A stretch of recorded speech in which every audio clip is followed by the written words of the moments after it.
My relation to video games.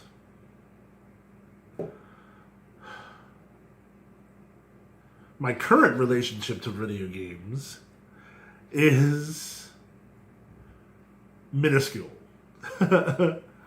um, I have a couple of mobile games that I play. One being Minecraft Earth at the moment.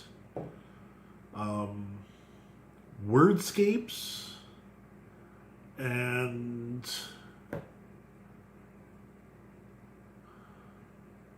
I think the name of the game is a Dungeons and Dragons game. I think it's called Warriors of Waterdeep. I think. I would have to check that.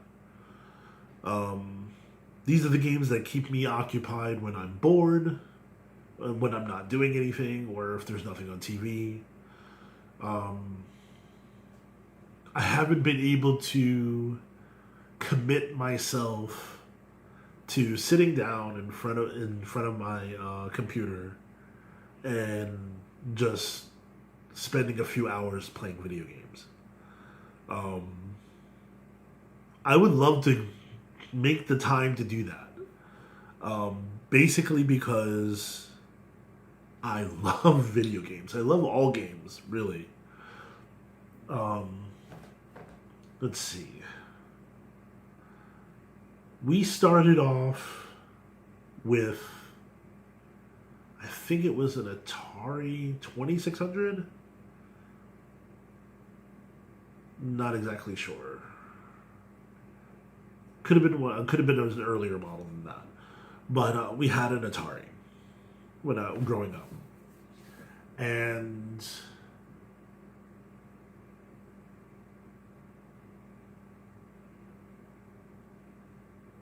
the best game on that was like, God, there were so many. Of course, the ones that you would play in the arcade, like Space Invaders, Pac-Man, those games. Then, of course, there was these weird games that I had no idea what the object of the games were, like Pitfall and E.T. Yes, I had one of those cartridges. I had one. E.T. was my thing back in the day, obviously.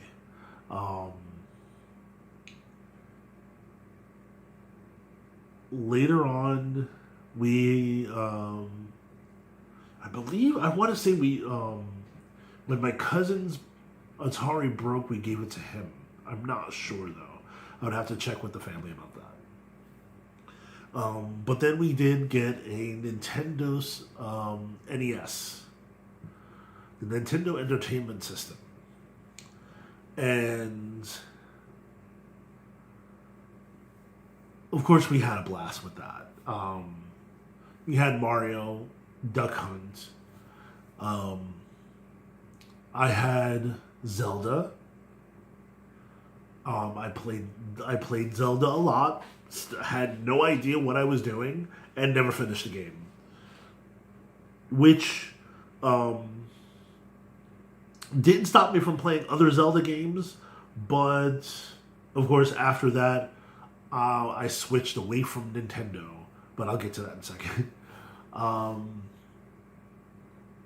What was my best memory with the Nintendo Entertainment System is me, my brother, and my mother. We played Romance of the Three Kingdoms. And we took turns. I don't know if we took turns because we had different armies or if we were taking turns playing the same army. But I remember that one night, I think it was during the summer, we didn't have anything to do the next day, obviously, or else we probably wouldn't have done this. We played that game until we all passed out. If one of us was still awake playing the game, whoever was next got woken up and they would play their turn, and would have to wake up the next person. And we did this until all three of us were laid out on the floor, passed out. It was amazing. I loved it.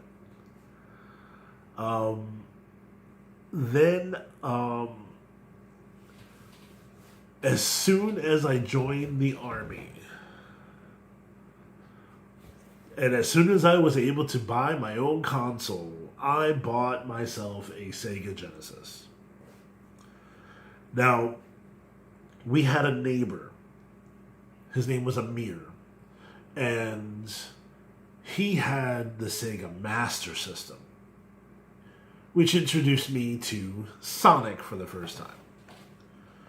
Sonic the Hedgehog was, to me, a fast Mario. So, I didn't need Mario anymore. I didn't need Nintendo anymore. I had Sonic. And I had every version of Sonic that came out. I had Sonic and Tails. I even had, if anybody remembers, there used to be a Knuckles cartridge. It was like Sonic and Knuckles.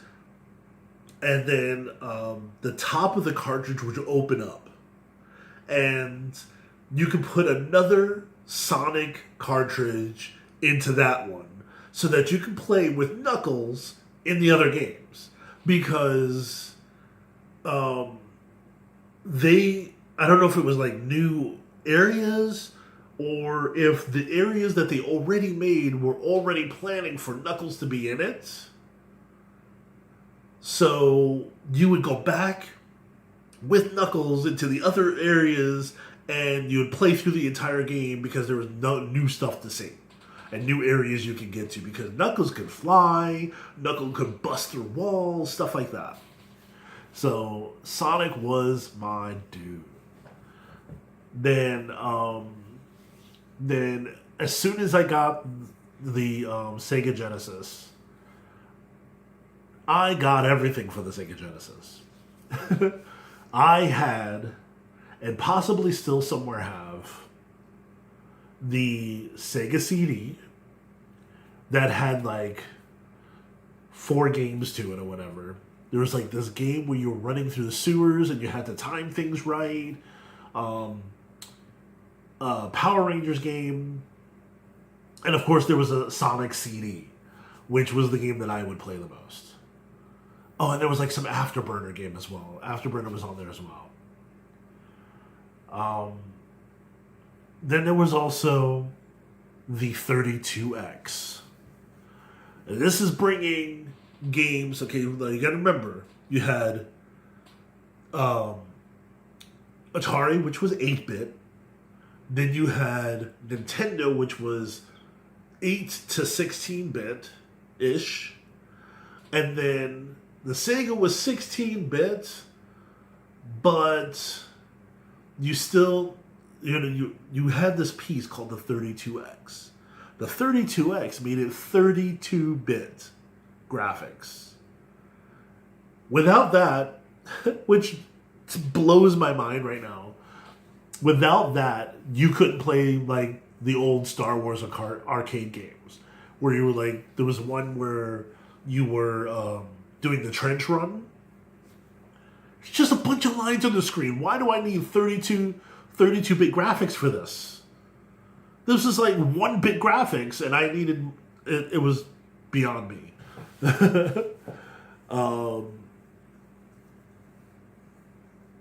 And that's also where I started getting into role-playing games. There was this one game, I can't remember the name of it, but it was like the whole screen was like, instead of having your your grid move like every other game, it was like that. And I don't remember the name for it, but I'm pretty sure somebody's going to correct me. And it was hard to do some of the things in the game, but the story was amazing. And that's another game I've never finished. And I wish, like right now, I wish I had all those consoles so I can go back and spend probably just a day to um, to finish one of these games or any of these games, except for maybe Zelda. Zelda, you might take a while. You might need a while. The other thing that I loved about video games in the past, which you don't have now, is the fact that you didn't know anything about the game. And whenever a game came out, it was complete. It was a completed game, and like the most you'll have is like, say, Nintendo Power or some of these other video game magazines. They would show you like parts of the game, of course, still images, and then they would tell you this game is 69% done, or this game at this point, at the point of writing this article, is 89% done, or whatever. And that was the way that the developers would let us know that the game is coming up soon, and like, you didn't get an incomplete game at all. And which boggles me why I love Minecraft, because when I jumped into it, it was still in beta. It was still basically an early access game. And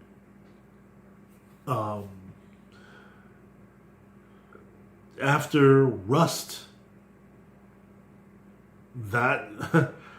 after getting Rust early access and actually paying money for it, that was like the end of my I need to have every game phase. You know, anything that comes out, everybody's talking about it, you know, let's get them all. No, because I don't like early access games. I really don't. Even the Minecraft game that I'm playing on my phone is early access, which it does have some playability to it, but of course with Minecraft I expect that. But with other games, you know, where you need to get some kind of digital download to complete your game or add more stuff to your game, that doesn't really appeal to me much.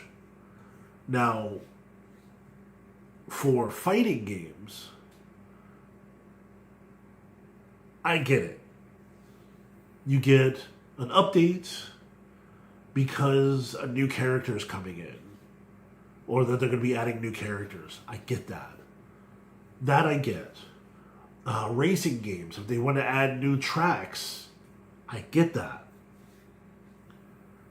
But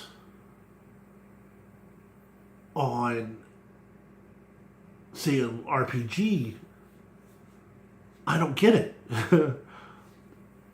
What else do you want to add to this game? It should be completed by now. You know, first-person shooters, whatever. I mean, I like first-person shooters. If you're playing in a PvP environment, then I can see why people want to have a change, which is why probably Fortnite is like made it so much better than every other game, because it changes so often. But at the same time, so does Counter-Strike Go, or Counter-Strike Global Offensive. Yes. They change their game all the time, but they're not as popular as Fortnite, which I don't get. So, like, when you're changing things up like that, I get it. If you are... But if it's, like, something... There are games that, for me... One should not be early access. You're rushing a product out, and you're risking people not liking what you're putting out there. And then the people that do like it are going to get screwed over when, you know, when a developer gets into his feelings and says, well, let's scrap it and let's do it all over again. Rust. And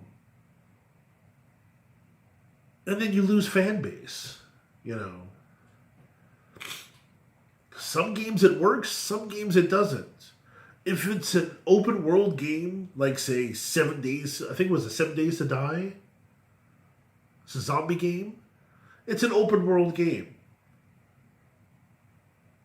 There is tons of world. It's a sandbox game. So I kind of get it, you know. I guess Rust was supposed to be one too, but with the finite, you can obviously see that there was a finite map on Rust, and I don't know. It just I didn't get into it as much. Then there was DayZ and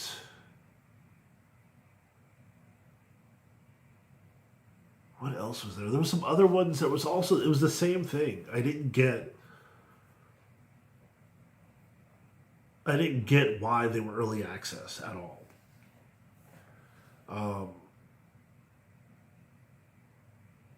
But yeah, if I were to jump into playing games right now, I would be playing anything and everything Star Wars. That's just a major fact because I love Star Wars and I really want to play the Fallen Order. I almost said Fallen Jedi. Although that sounds like it would be a great game too. I miss playing Star Wars Galaxies. And that was like the one, somebody asked me if I would want to play World of Warcraft. I was like, oh, I don't know.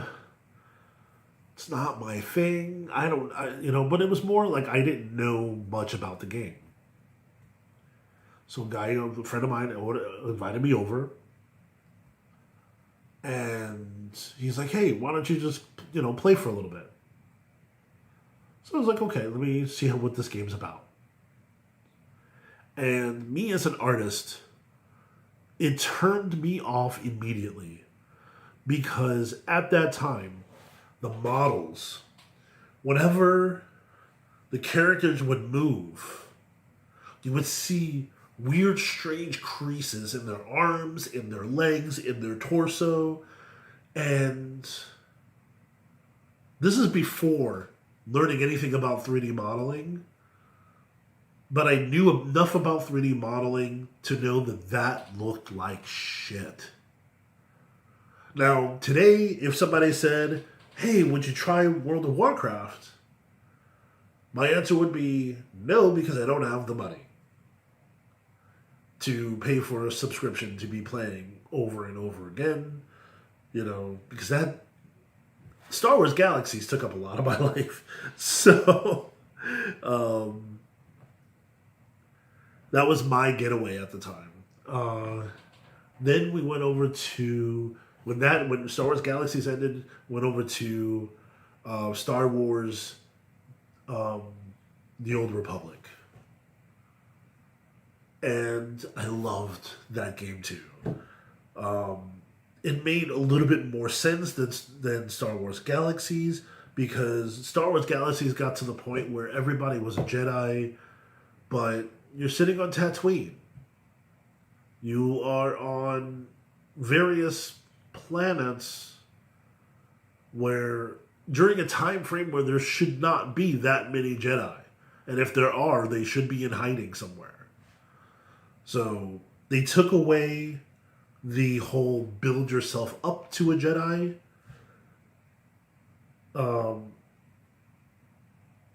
Which kind of I didn't like. The best track that I would have picked was Droid Engineer because that's what Anakin Skywalker was. He was a droid engineer, even though he was just a kid. He built a droid. So you be a droid engineer, and you do all these other little tasks until you get invited to become a Jedi. But then somewhere down the line, too many whiny babies were like, I want to be a Jedi and I don't want to have to play and wait so long. So then everybody got turned into a Jedi, or got the ability to become a Jedi. So that sucked. Then, especially after finding out that all you had to do was be a trader, which was, anybody who sells stuff, and you grind trader for constant 3 weeks to the top level, which was 90 at the time, and then switch over to Jedi, and you were a level 90 Jedi. That's the point where I stopped playing the game because it was just stupid. Even though I had a lot of friends that were playing, it just... So, after that, Star Wars The Old Republic was my game. Played that. I don't know. I don't remember when they had brought in another expansion. And I didn't want to have to pay the full price for the game again just to play more stuff. So I stopped. But then shortly after that, they made it free to play. But then they added a bunch of microtransactions, and then it was, again, not fun anymore. So, but right now, I love, I think it was Battlefront, I love. I love every aspect of it. I don't care what people say. There were people going through life crying about, oh, this person has these cards and they bought them and they're now really good at the game. I was in my thing, space. I was in space all the time, shooting down people who thought they were badasses. Done. So, if I were to jump into a game, it would be that one in particular, and so that I could get my wings back and kick some ass. But yeah, if I have the time, which I hope I'm able to make the time later on this year, not right now, but later on in 2020, I want to be able to make the time to at least maybe once a week sit down for a couple of hours and play whatever video game I like to play. Just to have that extra escape from life in general. Not per se, because I don't hate my job. I love what I do. Building things is my thing, but, sometimes I just need to relax. And I'd rather be relaxing in a digital world.